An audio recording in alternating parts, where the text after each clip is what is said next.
Le Mystère Saint-Val, un film de René Le Hénaff de 1944, enfin tourné de décembre 1944 à février 1945, avec dans les rôles principaux Viviane Gosset, Germaine Kerjean, Fernandel, Pierre Renoir, Jean Davy, Alexandre Rignaud. Le sujet: 6 meurtres ont eu lieu au château de Saint-Val. Un détective amateur, Fernandel, se lance sur la piste de l'assassin, mais apprend en fin de compte qu'il n'y a là que mystification. Il débrouille tout de même un autre mystère, celui des vols dans les églises de la région. Voilà le retour de Fernandel après 18 mois d'absence. Oui, après son dernier film pour la Continentale, Adrien, en avril 1943, il a cessé ses activités artistiques et politiques. Il va réussir à passer l'épuration sans casse, ce qui n'était pas gagné d'avance. En effet, dès 1940, Fernandel apporte sa collaboration artistique à la société de production franco-allemande Continentale, pour laquelle il va tourner 3 films, et surtout pour laquelle il va avoir la double casquette d'acteur et de réalisateur dans 2 films. C'est d'ailleurs la seule période de sa carrière où il se lance dans la réalisation. Oui, Fernandel a choisi son camp. Il est membre du Cercle européen, ce qui est une sorte de club collaborationniste où un certain nombre de personnalités en vue donc participent à des conférences organisé par l'ambassade d'Allemagne sur le thème de la réorganisation de l'Europe nouvelle. Quand il est à Paris, Fernandel prend tous ses repas au cercle des officiers supérieurs de l'armée allemande qui se trouvait près de l'église Saint-Augustin.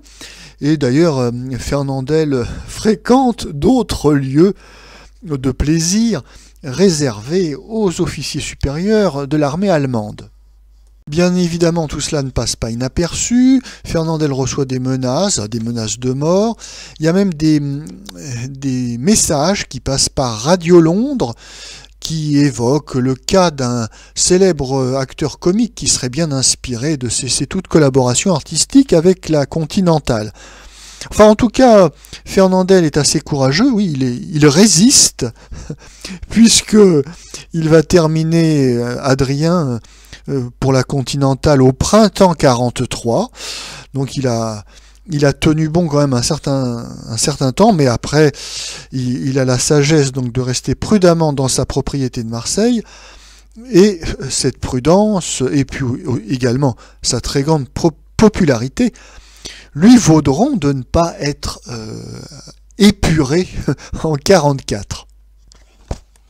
Fernandel retrouve les plateaux en décembre 1944 dans ce film Le Mystère de Saint-Val de René Le Hénaff.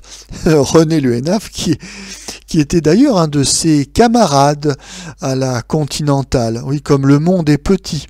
Alors, Le Mystère de Saint-Val s'inspire très vaguement et d'une manière un peu lointaine du roman d'Agatha Christie dit Petit Nègre. Et le résultat n'est pas bien fameux, surtout si on compare Le Mystère de Saint-Val au film de René Clair qui va sortir en 1945, qui lui est assez fidèlement inspiré du roman d'Agatha Christie et qui s'appelle And Then There Were None. En effet, ce film prétend tout à la fois être une comédie avec un certain nombre de gags et en même temps un film, alors non pas d'horreur, mais un film un petit peu effrayant. Oui, l'action se situe dans un château mystérieux.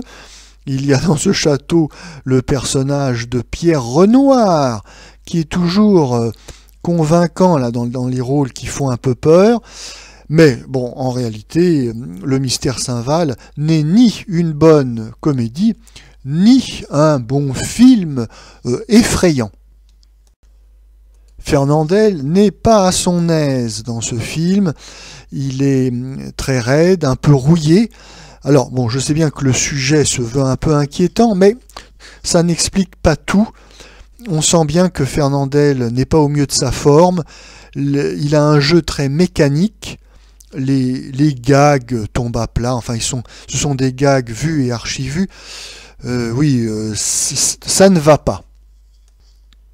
Par ailleurs, malgré tous les efforts de Pierre Renoir, le côté film à suspense, film mystérieux est loupé également.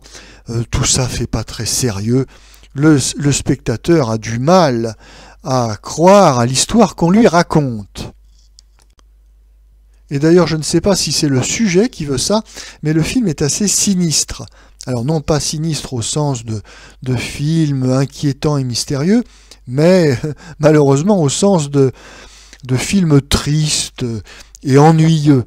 On l'a vu, bon, l'interprétation est un petit peu forcée, mécanique, et puis la mise en scène est quasiment inexistante. Le spectateur se sent un peu seul dans ce château de Saint-Val, et d'ailleurs on regrettera que les séquences musicales qui étaient à l'origine incorporées au film aient disparu dans les versions commerciales qui sont diffusées actuellement.